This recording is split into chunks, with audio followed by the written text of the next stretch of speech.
18:36 hasta las 20 le hacemos compañía aquí. Vivi y Cari me acompañan desde hace más de 5 años que estamos en este espacio que se llama Funky Business. Hasta las 20 le hacemos compañía.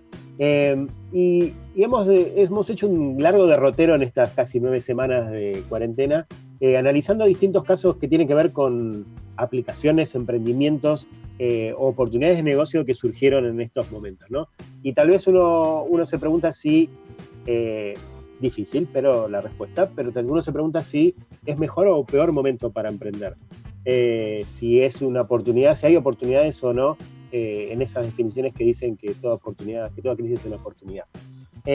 Para charlar de estos temas, estamos en comunicación justamente con Marcelo Roca, que él es docente de UADE Business School, que quizás nos oriente un poco de cuál es la perspectiva que tiene desde la Escuela de Negocios de la universidad.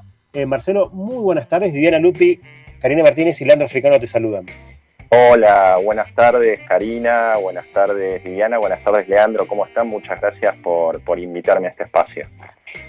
No, al contrario. Bueno, ayúdanos a pensar esta primera inquietud que tiene que ver con esto. Si realmente las crisis son oportunidades en el momento de emprender o lo dejamos para otro momento.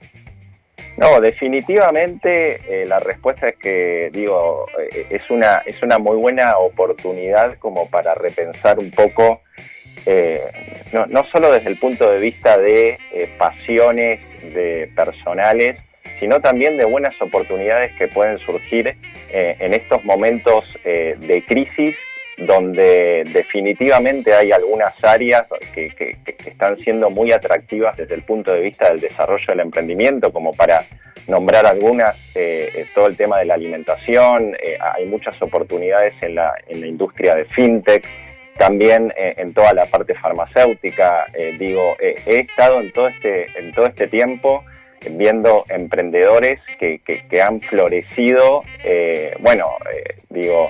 en esta etapa de crisis, y donde han visto, ¿no?, la pandemia del coronavirus como una oportunidad como para que su idea no pueda trascender y pasar a próximos niveles de desarrollo. Así que definitivamente es un buen momento como para repensar, y muchas de las personas que tienen ganas de emprender los aliento para que reflexionen en este momento y puedan buscar y evaluar estas oportunidades, ¿no? ¿Y vos qué crees que hay que hacer, digamos, en una situación como esta, donde se impone el tiempo, digamos, que no siempre sucede esto? A veces los emprendedores se pueden tomar un tiempo como para ver qué pasa con el producto, en qué momento lanzarlo al mercado, en qué momento empezar a buscar inversores. En una situación como esta, donde el tiempo apremia, digamos, ¿no? ¿De qué manera cambia el proceso natural o normal, por decirlo de alguna manera, de un emprendedor, de un nuevo emprendimiento?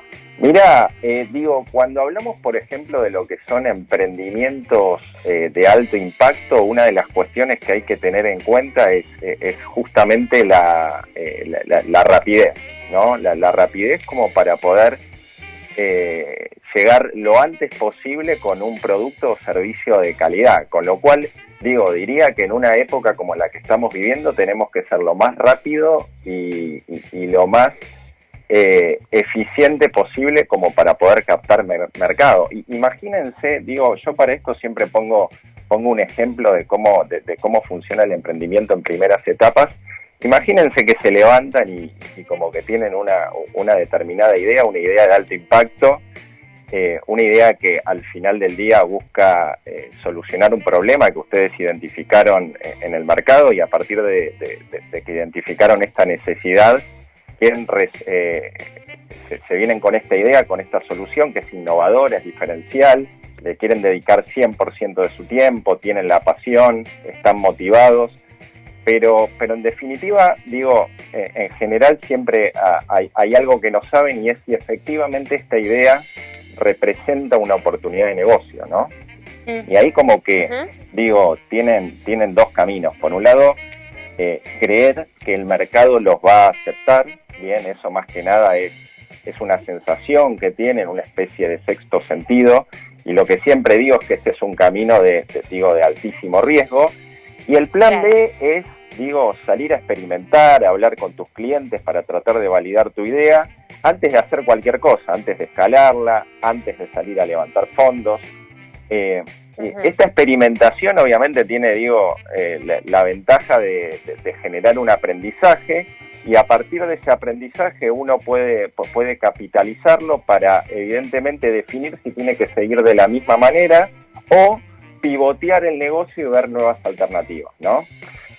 A lo que voy con esto... Una pregunta relacionada justamente con eso, ¿no? ¿En qué momento vos decidís que esa idea realmente es un negocio? O sea, en qué, o que no lo es, porque siempre hay un tiempo, ¿no? Hasta que el mercado te devuelve, más si es un producto que es algo muy novedoso.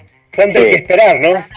Claro, ¿cuándo decís me largo y pruebo, ensayo-error o quemo el producto? ¿Cómo es? O sea, no, a ver, justamente una de las cuestiones que el emprendedor tiene que tener es tratar de planificar lo menos posible y como que tirarse a la pileta, ¿no? Y empezar a interactuar con los clientes. Digo, hay varias estrategias como para poder entender si efectivamente la idea está validada, pero diría que uno de los principales indicadores de que una idea esté validada tiene que ver con la adquisición de usuarios o la generación de ventas. Diría que inclusive la venta es algo mucho más fuerte desde el punto de vista de la validación. Y una vez que podemos demostrar cierta validación de ese negocio, ahí recién es cuando se nos empiezan a acercar inversores como para poder no invertir justamente en estas etapas tempranas que representan altísimo riesgo, pero por otro lado no nos permiten escalar el negocio y llevarlo a otro nivel, ¿no? De todas maneras, creo que estamos hablando de un tipo de emprendimiento, ¿no? Que sería una startup tecnológica más que un negocio de otro tipo, o podemos extender esa idea por el tema de los inversores, que ya serían un paso más arriba que quizás lo que hace una persona que sale sin trabajo a buscar un emprendimiento, a tratar de llevar adelante un emprendimiento. Sí, emprendimientos, a ver, digo, así a grandes rasgos hay como dos grandes mundos. Por un lado, están como que los emprendimientos pymes, que entiendo que es un poquito lo que vos estás hablando, ¿no?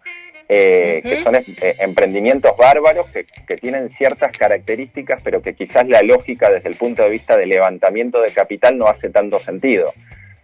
¿Por qué? Porque no son emprendimientos escalables y al final del día justamente la rentabilidad-riesgo que buscan este tipo de inversionistas como que no les van a hacer demasiado sentido en este tipo de emprendimientos, pero bueno, son emprendimientos que son muy buenos, hay una cantidad de estos emprendimientos pymes dando vueltas por ahí y al final del día son, organizaciones y negocios que son importantísimos justamente para generar desarrollo económico y mejora en la calidad de vida, ¿no?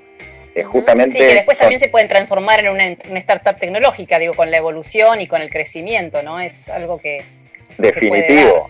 Es más, lo que ocurre muchas veces es que justamente en este tipo de emprendimientos terminan como habiendo spin-offs a partir de estas organizaciones pymes, se empiezan generando internamente muy buenas ideas y estas buenas ideas pueden derivar en este otro tipo de emprendimientos que son los emprendimientos que se llaman más emprendimientos de alto impacto, que tienen un comportamiento un poco diferente, ¿no? Donde al principio probablemente tienen pérdidas y pérdidas y pérdidas durante muchos años y llega un momento que empiezan a generar como un crecimiento exponencial. Entonces ahí como que la lógica desde el punto de vista del levantamiento de capital hace un poco más sentido, ¿no? Marcelo, déjame hacer un poco, si te parece, un poco de futurología y de coyuntura a la vez. Es obvio que esta situación que estamos atravesando va a dejar ganadores y perdedores también en el mundo emprendedor.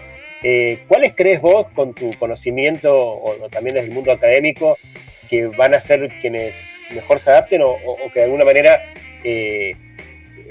tengan mejor futuro en el mediano o largo plazo? Mira, Leandro, les puedo contar, ¿no?, un poco de mi experiencia. Yo, aparte de mi actividad como docente en UADES, tengo también, soy director ejecutivo de una iniciativa que se llama Escala, que es una asociación de inversionistas ángeles en Latinoamérica. Entonces, como que vemos muchos emprendimientos a nivel regional Y lo que diría es que como que hay dos cosas que son fundamentales como para poder sobrevivir en esta etapa. Una, que la estructura de costos obviamente de los emprendimientos sea relativamente baja, con lo cual no estén quemando demasiado capital, porque digo, justamente esta situación, si no es en una de las áreas que les comenté anteriormente, ¿no? Ahora van a quemar capital mucho más rápido porque su capacidad de ingreso se vio de alguna manera, ¿no? Perjudicada por toda esta situación, con lo cual, digo, esas estructuras que son más lean, que son que no requieren demasiado costos fijos, son los que de alguna manera van a salir, ¿no?, con el pie derecho después de esta pandemia. Obviamente hay muchos fondos de inversión, muchos inversionistas ángeles que están revisando su cartera y lo que están haciendo es ayudando también a los emprendedores a poder transitar de la mejor manera por esta época de crisis.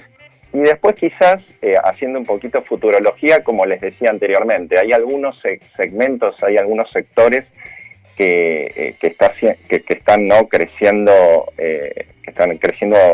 un montón justamente en esta época. Diría que quizás todo lo que tiene que ver mucho con fintech, por todo este tema de compras electrónicas, ahí hay muy buenas oportunidades, también en toda la parte farmacéutica. Hace poquito me presentaron un emprendimiento que justamente te podía de alguna manera medir el tema del coronavirus en 10 minutos, procedimiento relativamente sencillo, estaba justamente en todo este tema de validaciones. Así que digo, creo que esas serían las áreas, ¿no?, que más beneficiadas van a salir, ¿no?, después de todo esto. Y que sí o sí, si vendés algún producto, sea por e-commerce. Eso también quedó para quedarse, ¿no? Y eso... Llegó para quedarse. Por un tiempito, por lo menos.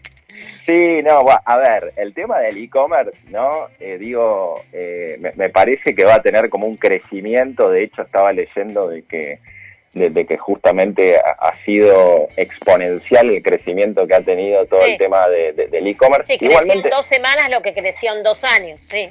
Tal cual, y no solo acá en Argentina, sino también en toda Latinoamérica. En el mundo. Sí, también. He visto números pero como ridículos, ¿no?, del crecimiento que está teniendo todo esto, pero digo, obviamente todavía representa un porcentaje menor de lo que es, ¿no?, las transacciones comerciales, pero como bien decían, ¿no?, llegó para quedarse y entiendo que va a seguir creciendo de manera exponencial porque la gente aparte se está acostumbrando cada vez más, ¿no? Incluso déjame algo que venimos discutiendo acá en el programa también bastante quizás motivado por mí, pobres mis compañeras, pero también el negocio inmobiliario, ¿no? Si algún emprendimiento hoy tiene que buscar sus costos en una cuestión inmobiliaria, alquilar departamentos o incluso hizo un coworking o lo que fuera, tal vez esto te da también una idea de que tampoco ni siquiera es necesario, se me ocurre. Sí, a ver... Como costo inmobiliario, ¿no? Puntualmente, lo que decías antes vos de que tengas costos bajos. Sí, no, bueno, a ver, me imagino que te referís al tema de que quizás va a haber como un cambio desde el punto de vista del paradigma del trabajo, eso, ¿no? Sí, a eso me refiero. Claro, que estamos muy habituados a ir al lugar de trabajo, ¿no?, tener nuestra computadora, compartir, etcétera, etcétera. Me parece que después de todo esto, como que muchos generamos un aprendizaje y nos estamos dando cuenta que quizás trabajando desde casa, ¿no?, somos mucho más eficientes, no nos tenemos que movilizar, tenemos disponibles la tecnología como para poder interactuar con todos nuestros pares, y me parece que en ese sentido también va a haber un cambio. Y probablemente todo esto que vos decías, Leandro, de los coworkings, también no va a ser una buena oportunidad porque tenemos la posibilidad, ¿no?, de ir o no ir de acuerdo, ¿no?, a las necesidades que vayamos teniendo, ¿no? Entonces tenemos cierta flexibilidad y eso tiene un impacto directo en lo que son los costos, ¿no?, de las organizaciones.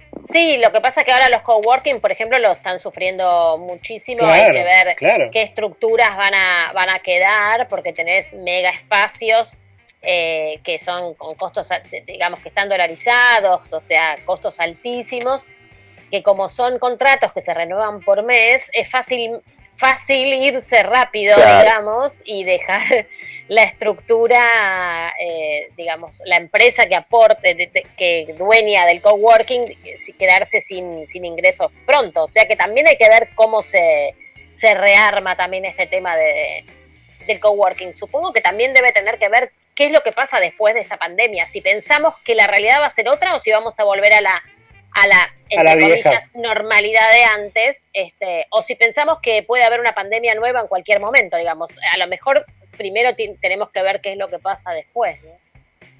No, definitivo, digo. Obviamente ahora me parece, ¿no?, que justamente todo el negocio de coworking está sufriendo, así como está sufriendo todo lo que tenga que ver con real estate y todo el negocio inmobiliario, compra-venta, ¿no? Uh-huh.